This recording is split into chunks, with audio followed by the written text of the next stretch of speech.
মেঘাচ্ছন্ন আকাশ, পুরো আকাশ জুড়ে কালো মেঘের আচ্ছন্ন। আজ আকাশটা যেন ভীষণ অভিমান করে বসে আছে। সেই অভিমানেই হয়তো চাঁদেরও আজ দেখা মেলেনি। মাথার ওপরের সেই মেঘলা আকাশটার দিকেই অপলক দৃষ্টিতে তাকিয়ে রইল মেহের। রাত তখন বেশ গভীর, চারদিক নিস্তব্ধ, অথচ সেই অসময় মেহের একাকী ছাদের রেলিং ধরে দাঁড়িয়ে আছে। এই চৌধুরী বাড়িটা তার ভীষণ পছন্দের একটা জায়গা হয়ে উঠেছে, কারণ এখানে সে নিজের মনের মতো করে থাকতে পারে। কেউ কখনো তার কোনো ইচ্ছেতে অনধিকার প্রাচীর হয়ে দাঁড়িয়ে বাধা দেয় না। এত রাতে সে যখন ছাদের উদ্দেশ্যে রওনা দিচ্ছিল, তখন আকবর চৌধুরী, যিনি উজানের চাচা এবং ইফাতের নিজের বাবা, তাকে এত রাতে ছাদে যেতে বারণ করেছিলেন বটে, তবে মেয়েটার মলিন মুখের দিকে তাকিয়ে তার ইচ্ছেতে আর জোর খাটাননি। এই অল্প কদিনের মধ্যেই মেহেরের প্রতি এক অন্যরকম পিতৃত্বের টান অনুভব করেন তিনি। নিজের কোনো কন্যা সন্তান নেই বিধায় মেহেরকে তিনি একদম নিজের মেয়ের মতোই স্নেহ করেন।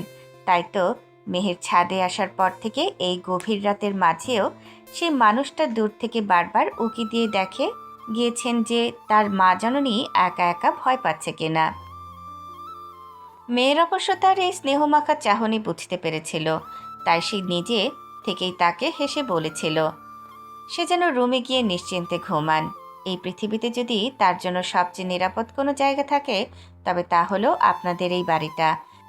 মেহেরের মুখে এমন ভরসার কথা শুনে আকবর চৌধুরী নিজের মনের সমস্ত চিন্তা কাটিয়ে কিছুক্ষণ আগে রুমে ফিরে গিয়েছেন। মেহেরের এবার নিজের দৃষ্টি ঘুরিয়ে পাশের বিল্ডিংয়ের ছাদের দিকে তাকালো এবং তার ঠোঁটের কোণে এক চিলতে মুচকি হাসি ফুটে উঠল। পাশের ছাদের একটা দোলনায় বসে এক কপতি পরম আনন্দে দুলছে আর গল্প করছে। এই চৌধুরী বাড়িতে আসার পর মেহেরের ওদের সাথে কয়েকবার কথা হয়েছে। দুজনেই ভালোবেসে একে অপরকে বিয়ে করেছে এবং এখন তারা হাজব্যান্ড ওয়াইফ। বেশ মানিয়েছে দুজনকে। কিন্তু ওই সুখী দম্পতিকে দেখতে দেখতে আচমকা মেহেরের সেই হাস্যোজ্জ্বল মুখটা যেন এক নিমিষে কালবৈশাখীর কালো মেঘে ঢেকে গেল। ছাদের তীব্র ঠান্ডা বাতাস এসে যেমন তার খোলা চুলগুলোকে ওড়াতে লাগলো, ঠিক তেমনি তার ভেতরের ক্ষতবিক্ষত হৃদয়টাকেও চট করে এলোমেলো করে দিল। 5 বছর আগে সেই অনাকাঙ্ক্ষিত ও ভয়ঙ্কর কালরাত আজও তার পিছু ছাড়েনি। প্রতিনিয়ত সেই অতীত মনের ভেতর এক গভীর ক্ষত হয়ে রয়ে গিয়েছে।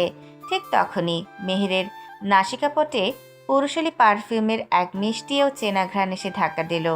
এই সুবাস বড্ড চেনা তার। সে আলতো করে ঘাড় বাঁকিয়ে পাশে তাকাতেই দেখল ইফাত এসে দাঁড়িয়েছে।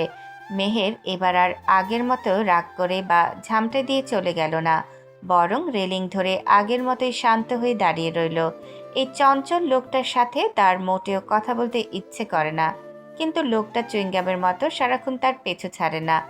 অবশ্য এতদিনে মেহের ইফাতের মধ্যে কোনো খারাপ বা কুৎসিত উদ্দেশ্য খুঁজে পায়নি, আর ঠিক সেই ভরসাতেই সে এখনো শান্ত হয়ে সেখানে দাঁড়িয়ে আছে। ততক্ষণে নীরবতা ভেঙে ইফাতের ভরাট কণ্ঠস্বর মেহেরের কানের কাছে ভেসে এলো। আই অ্যাম রিয়েলি সরি আমার ফুলকন্যা। ইফাতের মুখে ওই একটি শব্দে মেহেরের থমকে যাওয়া হৃদয়ে হঠাৎই এক অজানা দোলা দিয়ে উঠল। সে ঘাড় ঘুরিয়ে একরাশ গভীরতা নিয়ে ইফাতের চোখের দিকে তাকালো। ফুলকন্যা নামটা শুনতে ভীষণ কিউট আর মিষ্টি লাগে বটে, তবে নামটা যে তার এই অন্ধকারময় জীবনের সাথে বড্ড বেশি বেমানান।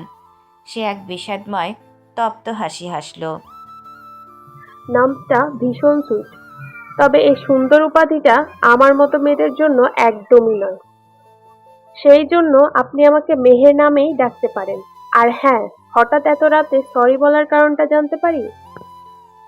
মেহেরের মুখে কোনো রাগ বা বিরক্তি না দেখে ইফাতের ঠোঁটের কোণে এক চিলতে চঞ্চল হাসি ফুটে উঠল। মেহেরের কথার মাঝে আজ একটু বিরক্তির ছোঁয়া নেই। ইফাত ঠিক এইটুকুই চেয়েছিল মেয়েটার কাছ থেকে। সে নিজের মাথা চুলকাতে চুলকাতে চপল সরে আওড়ায়। তুমি এত সুন্দর করে গুছিয়ে কথা বলো কি করে?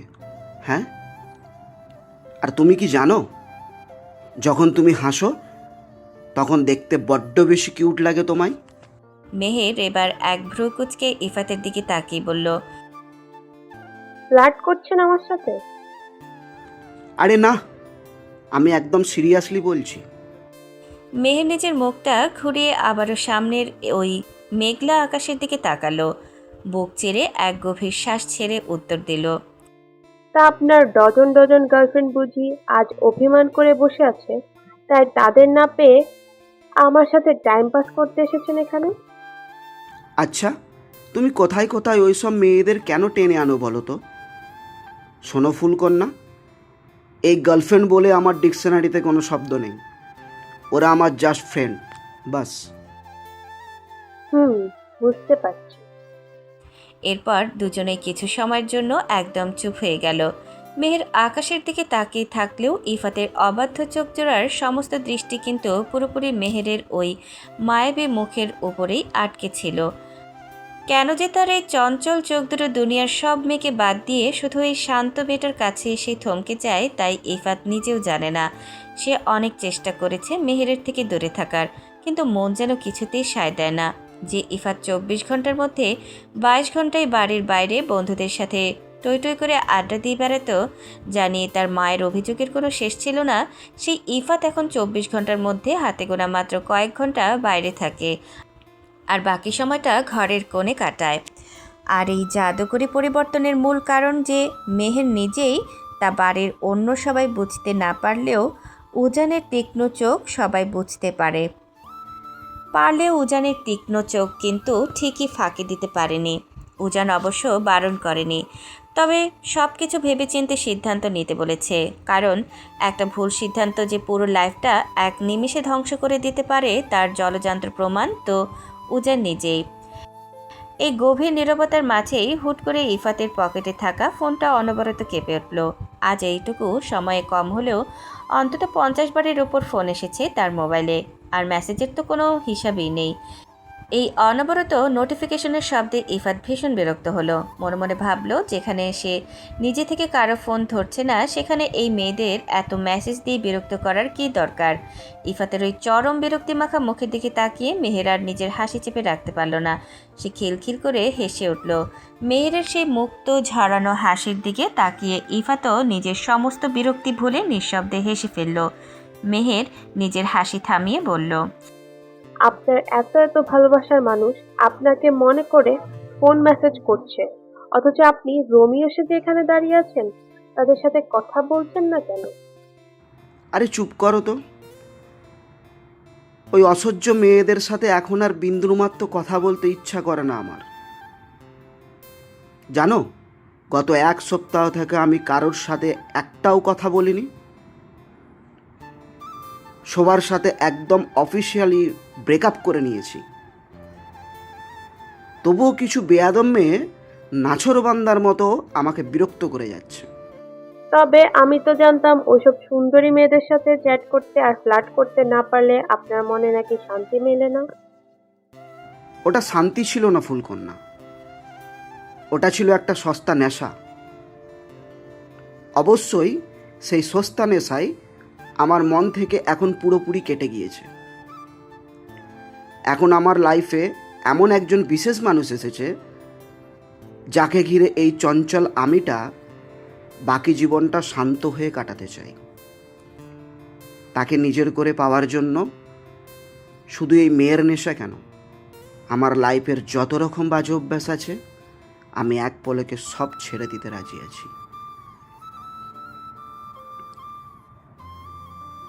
মেহের ইফাতের চোখের সেই গভীর আকুলতা দেখতে না পেলে তাই মুচকি হেসে বলল, বেশ ভালো তো। তা আপনার সেই বিশেষ মানুষটার সাথে আমাকে কোন দিন একটু দেখা করিয়ে দিয়েন তো। না মানে আমি তাকে পার্সোনালি একটু বলে দিতাম, যাতে সে আপনাকে সারাদিন ওভাবে টই টই করে ঘুরতে না দিয়ে জলদি কোনো একটা জবে জয়েন করতে বাধ্য করে। ইফাত মুহূর্তের মধ্যে সোজা হয়ে দাঁড়িয়ে চোখ দুটো উজ্জ্বল করে বলল, আমি কোনো জব বা বিজনেস করলে তুমি খুশি হবে ফুলকন্যা? আমার খুশির চেয়েও আপনার মা বাবা সবচেয়ে বেশি খুশি হবেন। তারা সব সময় চান তাদের একমাত্র ছেলে যেন এবার একটু সংসারী হয়ে তাদের পাশে এসে দাঁড়াক। ওকে, ফাইন। আগামীকাল থেকেই আমি ড্যাডের সাথে অফিসে যাব আর মন দিয়ে বিজনেস শিখব। এরপর মেহের আর কথা বাড়ালো না। রাতের শীতল বাতাসের গতি ধীরে ধীরে বাড়তে থাকায় তার শরীরটা কিছুটা কাঁপছিল, তাই সে রেলিং ছেড়ে পাশের দোলনাটায় গিয়ে বসল। ইফাতও কোনো দ্বিধা না করে ধীর পায়ে গিয়ে তার ঠিক পাশেই বসল। গত এক সপ্তাহে এই মানুষটাকে মোটামুটি খুব কাছ থেকে চিনেছে মেহের। সে মনে মনে যতটা খারাপ ভেবেছিল, লোকটা আসলে তেমন নয়, শুধু একটু ছন্ন ছাড়া আর অবাধ্য। এতকাল পুরুষ জাতির প্রতি মেহেরের মনে যে তীব্র ঘৃণা আর ভয় জন্মেছিল চৌধুরী বাড়ির ছেলেদের ব্যবহার দেখে তা যেন এখন একটু হলেও কমতে শুরু করেছে। এই বাড়ির প্রতিটা ছেলেই একদম ভিন্ন ধাতুতে গড়া। তারা নারীদের সম্মান করতে জানে। ঠিক তখনই নীরবতা ভেঙে ইফাত আবারও ফিসফিস করে মেহেরের কানের কাছে মুখ এনে শোধালো। আচ্ছা ফুলকন্যা, এত মাঝরাতে একা একা অন্ধকারে ছাদে চলে এলে, তোমার একটুও ভয় করছিল না যদি হুট করে কোনো ভূত প্রেত চলে আসতো? মেহের এবার নিজের পুরো দৃষ্টিটা স্থির করে ইফাতের চোখের উপর রাখল। তার ঠোঁটের কোণে আবারও সেই চিরচেনা বিষাদময় তপ্ত হাসিটা ফুটে উঠল। সে অত্যন্ত শান্ত ও গভীর গলায় উত্তর দিল। তাসনুবা মেহের কোনো কাল্পনিক ভূতপ্রেতকে ভয় পায় না মিস্টার।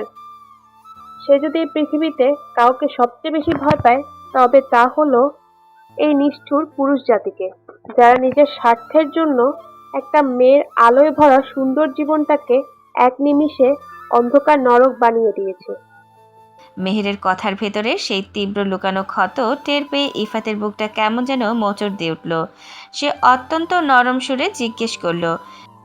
সেই জন্যেই কি তাহলে তুমি এতদিন আমার সাথে একটাও কথা বলনি? আমাকে এড়িয়ে চলছো? কিন্তু কেন? তুমি পুরুষ জাতিকে এত ভয় পাও ফুলকন্যা? কি হয়েছিল তোমার অতীতে? মেহের একটা দীর্ঘশ্বাস ফেলে আকাশের দিকে তাকালো। সেসব কথাটা আপাতত মনের গহীন কোণেই লুকানো থাক। সময় হলে কোনো একদিন না হয় বলবো। কিন্তু তার আগে বলো, শুনলাম তুমি আমাদের এই বাড়ি ছেড়ে চলে যাচ্ছ, কথাটা কি সত্য? আপনাদের বাসায় মেহমান হয়ে রয়েছি আজ প্রায় 15 দিন হয়ে গেল। তাছাড়া আগামীকাল থেকে আমাদের কলেজও খুলে যাবে। তাই ভাবছি আমি কাল কলেজ শেষ করেই সরাসরি ফুপির বাসায় চলে যাব। ভাইয়াকে বলে দিয়েছি, সে এসে আমার জিনিসপত্রগুলো নিয়ে যাবে। মাত্র 15 দিনের কেউ এইভাবে নিজের বাড়ি ছেড়ে চলে যায়? বোনের বাড়িতে এত বেশি দিন থাকতে নেই। মেহের দোলনায় দুলতে দুলতে বলল। ইফাত মেহেরের কথা শুনে নিজের মুখটা অন্যদিকে ঘুরিয়ে নিয়ে অত্যন্ত নিচু স্বরে বিড়বিড় করে আওড়ালো। তাহলে নিজের শ্বশুর বাড়ি বানিয়েই ফেলো। মেহের ইফাতের সেই অস্পষ্ট কথা পুরোপুরি বুঝতে না পেরে নিজের জোড়াভ্রু কুঁচকে কৌতূহল নিয়ে জিজ্ঞেস করল। কিছু বললেন আপনি? না না, কিছু বলিনি। অনেক রাত হলো, আকাশে মেঘও বাড়ছে, চলো এরপর নিচে নামা যাক। মেহের ইফাতের পায়ে পা মিলিয়ে নিচে নেমে গেল, আর ইফাত আর চোখে বারবার মুগ্ধতার দৃষ্টিতে তাকিয়ে রইল। আজ উজানের ভার্সিটির প্রথম দিন, তাই আগেই রেডি হয়ে ড্রয়িং রুমে হাজির হয়। তারপর ধীরে ধীরে আরিয়ানের পাশে গিয়ে বসল। সোফার অন্য প্রান্তে বসে আরাম করে সকালের গরম চায়ে চুমুক দিচ্ছেন আরিফুল চৌধুরী ও আকবর চৌধুরী। উজান সোফায় বসে কোন দিকে না তাকিয়ে এক মনে নিজের ফোনের স্ক্রিন স্ক্রল করতে লাগলো। ঠিক তখনই আরিফুল চৌধুরী চায়ের কাপটা পিরিচে রেখে ছেলের দিকে তাকিয়ে অত্যন্ত রহস্যময় এক হাসি দিয়ে বলে উঠলেন। কিরে বাপ, গত রাতের ঘুম কেমন হলো তোর? হ্যাঁ? বাবার মুখ থেকে হুট করে এমন অদ্ভুত ও বাঁকা প্রশ্ন শুনে উজান নিজের জোড়াভ্রু কুঁচকে তাকালো। সকাল সকাল বাবা হঠাৎ তাকে ঘুমের ব্যাপারে কেন এমন জেরা করছেন তার মাথায় ঠিক ঢুকলো না। সে নিজের কণ্ঠস্বরটা যতটা সম্ভব নিচু রেখে সংক্ষেপে জবাব দিল। কেমন আবার হবে, রোজ যেমন স্বাভাবিক ঘুম হয় গত রাতেও তেমনই হয়েছে। আরিফুল চৌধুরী এবার সোফায় আরও একটু ঝুঁকে এসে চোখ টিপে বললেন। একদম ঠিকঠাক, শান্তিমতো ঘুমটা হয়েছে তো আম্মাজান? বাবার এই মাত্রাতিরিক্ত কৌতূহল আর চপল চাহনি দেখে উজান এবার পুরোপুরি বিরক্ত হলো। সে ফোনটা পকেটে পুরে ফিসফিসিয়ে বলল। ড্যাড, সকাল সকাল দয়া করে আমার সাথে ফাজলামো করো না তো। নিজের জোয়ান ছেলেকে সবার সামনে এমন লজ্জাজনক প্রশ্ন করতে তোমার একটু বাধ্য না? আরে এত রাতে আমার লজ্জা করতে যাবে কেন? হ্যাঁ, তো মাত্র জমলো। আরিফুল চৌধুরী বুক ফুলিয়ে মক্ষম জবাব দিলেন। আবার এমন প্যারা উত্তরের পর উজানের অবস্থা এখন একদম বেহাল। মনে মনে ভাবলো তার কপালটাই আসলে মন্দ। একদিকে ঘরে আছে তার ফাজিল বউ, এই কথা শুনলে তো অন্যদিকে নিজের ঘরের ভিতরে বসে আছে সবচেয়ে বড় শত্রু নিজের জন্মদাতা বাপ। ছেলে আর বউয়ের রুমে থাকলে বউ সারাদিন জ্বালিয়ে মারে, আর একটু শান্তির জন্য বাইরে বের হলে এই বাবা নামক শত্রু পেছনে লেগে থাকে। উজানকে চুপ থাকতে দেখে আরিফুল চৌধুরী এবার মুখটা বাঁকিয়ে ভেঙচি কেটে বলে উঠলেন, হ্যাঁ, তুই রাস্তার মাঝে হসপিটালের সামনে চৌধুরী বাড়ির বৌমার গায়ে ওভাবে হাত হয়ে গেল, এখনো দাদা হওয়ার সুখবর দিতে পারলি না শালা। লজ্জায় আমার মাথা কাটা যাচ্ছে। কেমন ছেলে পয়দা করলাম আমি। ছি ছি ছি ছি ছি ছি। বাবার মুখ থেকে সবার সামনে শালা উপাধি শোনা মাত্রই উজান সোফা থেকে এক প্রকার ছিটকে দাঁড়িয়ে চিৎকার করে উঠল। সকাল সকালে টর্চার সে আর নিতে পারছে না। সে ডাইনিং স্পেসের দিকে তাকিয়ে বাচ্চার মতো চেঁচিয়ে ডাকলো, আম্মু, আম্মু, তাড়াতাড়ি এদিকে এসে দেখে যাও, তোমার এই শয়তান জামাই সকাল সকাল আমার সাথে কেমন জঘন্য ব্যবহার করছে। ঠিক সেই মুহূর্তেই কিচেন রুম থেকে খাবারের প্লেট হাতে নিয়ে ড্রয়িং রুমে প্রবেশ করলো মৌসুমী চৌধুরী। এসে নিজের স্বামীর দিকে চোখ রাঙিয়ে তীব্র ঝাঁঝালো গলায় বললেন, তুমি আবার সাত সকালে আমার ছেলেটার পেছনে লেগেছো? ছেলেটার আজ ভার্সিটির প্রথম দিন, নতুন করে ক্লাস নেবে, মনটা ফ্রেশ রাখা দরকার। তোমার বুড়ো বয়সের ফাজলামো আর বিরক্ত করা একটু বাদ যায় না। বউয়ের ওই বাঘিনী রূপ দেখে আরিফুল চৌধুরী মুহূর্তের মধ্যে নিয়ে গেলেন। সে আমতামতা করে বললেন, আরে না মৌসুমী, তুমি ভুল বুঝছো। আমি তো জাস্ট ওকে। তুমি একদম চুপ করো, আর একটাও বাড়তি কথা যদি আমার ছেলের উদ্দেশ্যে বলেছো তবে আজ তোমার কপালে কোনো ভাত জুটবে না, বলে দিলাম। বউয়ের মুখে ভাত বন্ধের হুমকি শোনা মাত্রই আরিফুল চৌধুরী একদম ভেজে বেড়ালের মতো চুপসে গিয়ে সোফায় সোজা হয়ে বসলেন। বাবার এই করুণ দশা দেখে উজান আর নিজের হাসি চেপে রাখতে পারল না। সে সোফায় বসে শব্দ করে হেসে উঠল এবং বাবার দিকে তাকিয়ে টিটকারি সরে বলল, কি হলো ড্যাড, এখন একেবারে চুপ মেরে গেলে কেন? এসেছে আমার সাথে লাগতে। মৌসুমী চৌধুরী তখন উজানের পাশে বসে তাকে নিজের হাতে খাইয়ে দিতে লাগলেন। ঠিক তখনই পাশে বসা আরিয়ান উজানের গলার দিকে তাকে মুচকে হাসতে হাসতে হঠাৎ অত্যন্ত গম্ভীর ও রসাত্মক স্বরে বলে উঠল। সবার সামনে আরিয়ানের এমন মারাত্মক ও বোমা ফাটানো প্রশ্নে উজান মুখের খাবার গিলতে গিয়ে একদম থমকে গেল। সে বিষম খাওয়ার মতো অবস্থা করে সাথে সাথে নিজের এক হাত দিয়ে গলার সেই নির্দিষ্ট অংশটা চেপে ধরল। হ্যাঁ, সেখানে স্পষ্ট একটা লালচে কামড়ের দাগ বসে আছে। গতরাতে ঘুমানোর ঘরে মহাশয় উজানকে জড়িয়ে ধরে গভীর ঘুমে আচ্ছন্ন অবস্থায় হঠাৎ করে উজানের গলাটাকে চিকেন লেগ পিস ভেবে সজোরে কামড় বসিয়ে দিয়েছিল। এটা নিয়ে আজ সকালেই ঘুম থেকে ওঠার পর দুজনের মধ্যে তুমুল ঝগড়া আর যুদ্ধ হয়ে গিয়েছে। আর সেই রাগে ক্ষোভে মেজাজ গরম করে নিচে নামতেই এখন সবার সামনে এই নতুন কাণ্ড। উজান নিজের লজ্জাটুকু রাগ দিয়ে ঢাকার চেষ্টা করে আরিয়ানের দিকে তাকিয়ে দাঁতে দাঁত পিষে চরম হুমকি দিল, ভাইয়া, বেশি কথা বললে তোমাকে আজ এমন জায়গায় লাথি মারবো যে সারাদিন মানুষের সামনে মুখ লুকিয়ে ঘুরে বেড়াতে হবে, মনে রেখো। আরিয়ানের কথার খেই ধরে এবার ছোট চাচা আকবর চৌধুরীও নিজের চশমাটা নাকের ওপর ঠিক করে কৌতূহলী গলায় বললেন, সত্যিই তো আরিয়ান তো ভুল কিছু বলেনি। ওভাবে কিসে দাগ হলো তোর গলায়? মশা তো এত বড় কামড় দেয় না। আরিয়ান হাসতে হাসতে বলে, এখনো বুঝলে না ছোট চাচ্চু? নতুন নতুন বিয়ে করেছে, রুমে একদম ব্র্যান্ড নিউ বউ এসেছে, সো গলায় এমন মশামাছির কামড়ের দাগ তো একটু আধটু থাকবেই। অথচ আমাদের সামনে জেন্টলম্যান সেজে এমন ভাব ধরে থাকে যেন কত বড় সাধু পুরুষ। ততক্ষণে আরিয়ান দৌড়ে তুবার কাছে চলে গেল। একটুর জন্য প্রাণটা বেরিয়ে যায়নি। হঠাৎ সবার দৃষ্টি গিয়ে আটকে গেল ড্রয়িং রুমের সিঁড়ির মুখে। ফর্মাল শার্ট প্যান্ট পরে ধীর পায়ে নিচে নেমে আসছে ইফাত। তাকে ওভাবে দেখে ড্রয়িং রুমের হাসির রোল এক নিমেষে স্তব্ধ হয়ে গেল। সবার চোখ যেন ছানা বাড়া। যে ছেলে প্রতিদিন দুপুর 12টা কিংবা 1টার আগে ঘুম থেকে চোখেই মেলে না, সেই করেও ছন্ন ছাড়া ছেলেটা আজ সকাল 8টার মধ্যে নিচ থেকে ঘুম থেকে উঠে একদম রেডি হয়ে নিচে নামছে। এটা যেন কারো বিশ্বাসে হতে চাইছিল না। ইফাত অবশ্য কারোর দিকে ফিরেও তাকালো না। সে সোজা ডাইনিং টেবিলের দিকে এগিয়ে গেল, যেখানে তার মা ইমরোজা চৌধুরী সকালের নাস্তা সার্ভ করছিলেন।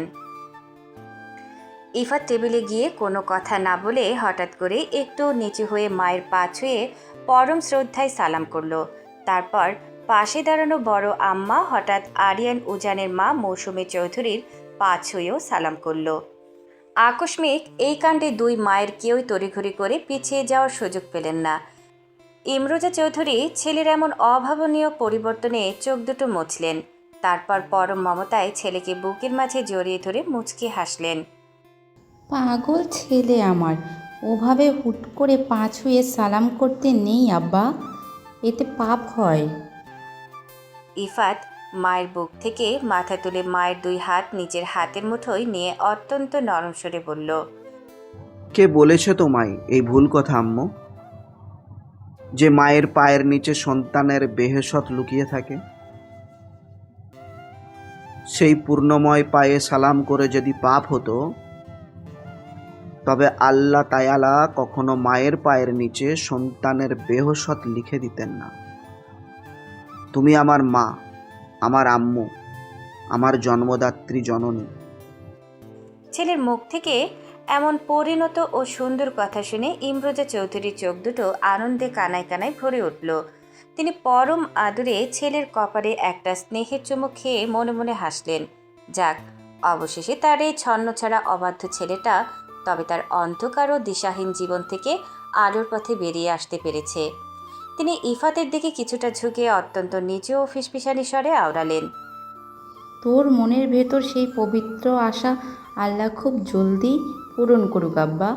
আমি মা হয়ে আজ অন্তঃস্থল থেকে আল্লাহর কাছে এটাই চাই, তিনি নিশ্চয়ই একজন মায়ের আকুতি কখনো খালি হাতে ফিরিয়ে দেবেন না।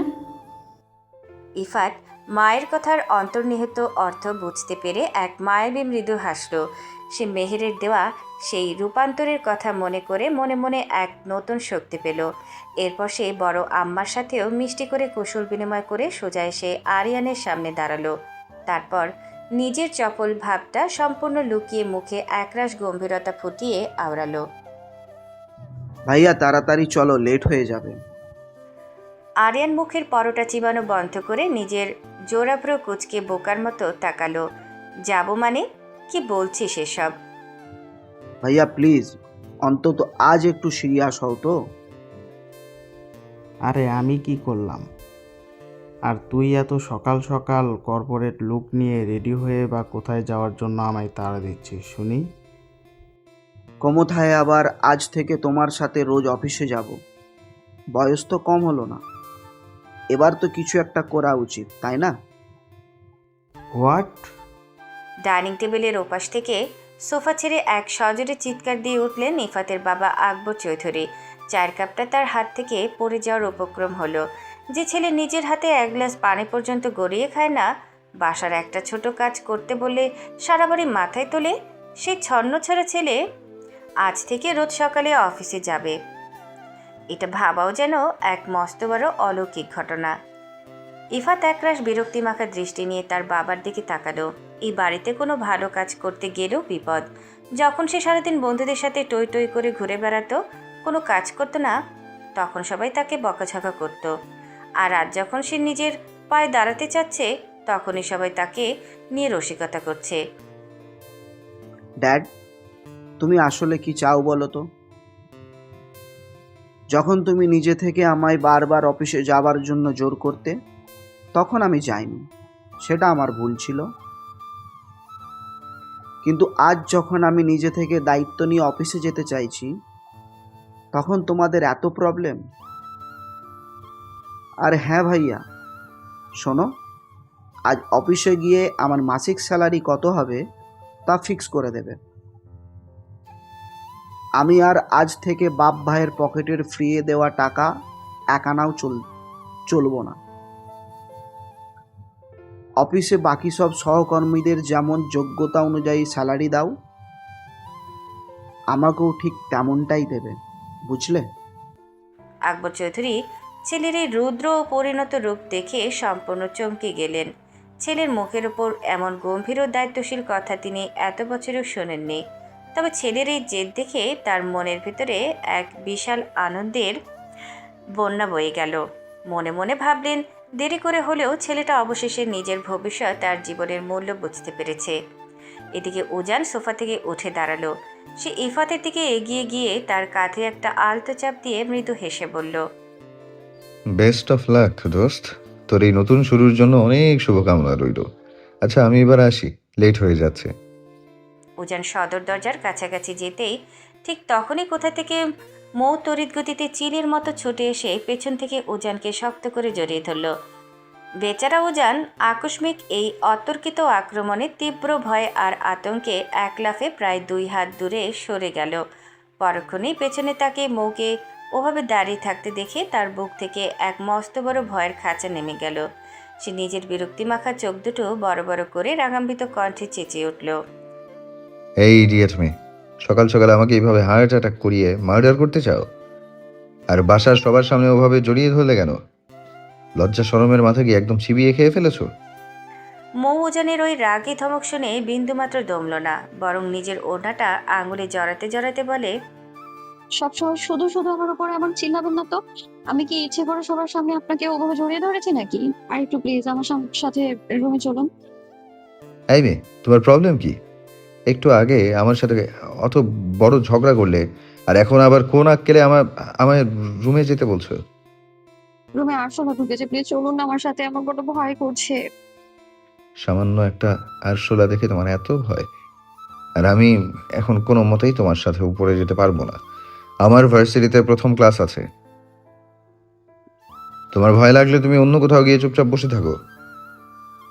প্লিজ প্রফেসর সাহেব, একটাবারের জন্য চলুন না, প্লিজ প্লিজ প্লিজ। মৌ এবার উজানের শার্টের হাতা ধরে একদম ঝুলে পড়ল। উজান ডাইনিং টেবিলের দিকে এক পলক তাকালো। তারপর সে এক দীর্ঘশ্বাস ফেলে মৌয়ের পিছু পিছু আবার দোতলার রুমের দিকে পা বাড়ালো। উজান রুমে প্রবেশ করা মাত্রই মৌ তড়িঘড়ি করে পেছনের দরজাটা লক করে দিল এবং উজান কিছু বুঝে ওঠার আগেই তাকে সজোরে এক ধাক্কা দিয়ে বিছানার উপর ফেলে দিল। উজান বিছানায় আছড়ে পড়ার সাথে সাথেই মৌ নিজে এক লাফে এসে উজানের চওড়া বুকের উপর পুরোপুরি শুয়ে পড়ল। মৌয়ের এমন আকস্মিক ও মারাত্মক কাণ্ডে উজান একদম স্তব্ধ ও আহমক হয়ে রইল।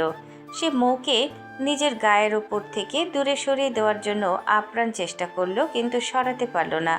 মৌ নিজের ছোট ছোট 2 হাত দিয়ে উজানের শার্ট এমনভাবে আঁকড়ে ধরে রেখেছে যেন কোনোভাবেই তাকে ছাড়বে না। উজান এবার দাঁতে দাঁত পেশে চেঁচিয়ে বলল, এই ফাজিল মেয়ে, তুমি না নিচে বললে রুমে আরশোলা ঢুকেছে? কিন্তু এখন তো দেখছি তুমি রুমে এনে আমার সাথেই চরম ফাজলামো করছো। এক্ষুনি নামো আমার উপর থেকে। মৌ উজানের ধমক শুনে এবার নিজের মুখটা একটু উপরে তুলল। তার ঠোঁটের কোণে তখন এক মায়াবী ও চপল মুচকি হাসি। সে কোনো কথা না বলে অত্যন্ত পরম মমতায় উজানের ধারালো চিবুকের উপর আলতো করে নিজের উষ্ণ ঠোঁট দুটো ছুঁয়ে দিল। উজান একদম বিস্ময়কর ও স্তম্ভিত দৃষ্টিতে মৌয়ের মুখের দিকে তাকিয়ে রইল। তার মগজ যেন কাজ করা বন্ধ করে দিয়েছে। এই মেয়েটা দিন দিন কতটা অভদ্র আর বেহায়া হয়ে যাচ্ছে। কোনো বারণ বা ধমক সে কানেই তোলে না। উজান নিজের চোখ দুটো রাঙিয়ে কঠোরভাবে তাকালো, তবুও মৌয়ের মধ্যে সেই নিয়ে বিন্দুমাত্র ভ্রুক্ষেপ বা ভয় দেখা গেল না। সে উজানের কানের লতির কাছে নিজের ঠোঁট দুটো ঠেকিয়ে তপ্ত নিঃশ্বাস ফেলে অত্যন্ত ফিসফিসানি স্বরে আওড়ায়, ভালোবাসি, ভীষণ ভালোবাসি আমার প্রফেসর সাহেব। মৌয়ের মুখ থেকে ওই ভালোবাসি শব্দটা শোনা মাত্রই উজানের মুখের রং পাল্টে গেল। সে তীব্র এক ঝটকায় তড়িৎ গতিতে মৌকে নিজের বুকের উপর থেকে ধাক্কা দিয়ে পাশে ফেলে দিল। উজান এত জোরে ঝটকা দিয়েছিল যে মৌ সামলাতে না পেরে বিছানা থেকে ছিটকে সোজা শক্ত মেঝের উপর আছড়ে পড়ল। আর মেঝের কোণে আঘাত লাগা মাত্রই ব্যথায় কোঁকানি দিয়ে গুঙিয়ে উঠল সে। ময়ের ওই যন্ত্রণাকাতর কণ্ঠস্বর শোনা মাত্রই উজানের ভেতরের সমস্ত রাগ আর জেদ কর্পূরের মতো উড়ে গেল। সে তীব্র এক অনুশোচনা বুকে নিয়ে তড়িৎ ঘড়ি করে বিছানা থেকে নেমে মেঝের ওপর ময়ের সামনে হাঁটু গেড়ে বসল। নিজের 2 হাত দিয়ে ময়ের গাল দুটো ছুঁয়ে আকুল স্বরে বলে উঠল, আই এম রিয়েলি সরি পিচ্ছি। আমি সত্যি বুঝতে পারিনি যে আমার ধাক্কাটা এত জোরে লাগবে। অনেক বেশি লেগেছে তাই না? কোথায় লেগেছে আমায় দেখাও। এই বলেই উজান আর কোনো কথা না বাড়িয়ে মৌকে নিজের পাজা করে তুলে নিল এবং বিছানার উপর সাবধানে বসিয়ে দিল।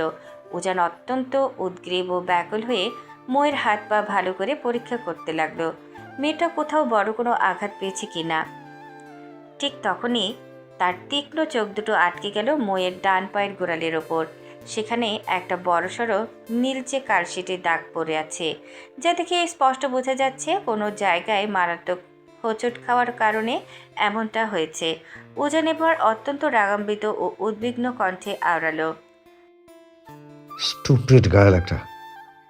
এখানে কিভাবে এত বড় খালসিটে দাগ ফেলে ব্যথা পেলে? হ্যাঁ, ওটা কালকে দুপুরে দৌড়াতে গিয়ে পা মচকে গিয়েছিল। আমার কিছু হলে আপনার কি হতো প্রফেসর সাহেব? উজান আর এক সেকেন্ডও দেরি না করে রুম থেকে ফার্স্ট এডের বক্সটা এনে বিছানায় বসলো। সে নিজের ঠান্ডা হাত দিয়ে মৌয়ের সেই আঘাতপ্রাপ্ত লাল নীল হয়ে যাওয়া জায়গায় মলম নিয়ে অত্যন্ত আলতো হাতে মালিশ করে দিতে লাগলো। মালিশ করার মাঝেই তার ভেতরের রাগটা আরও উগরে ওঠে।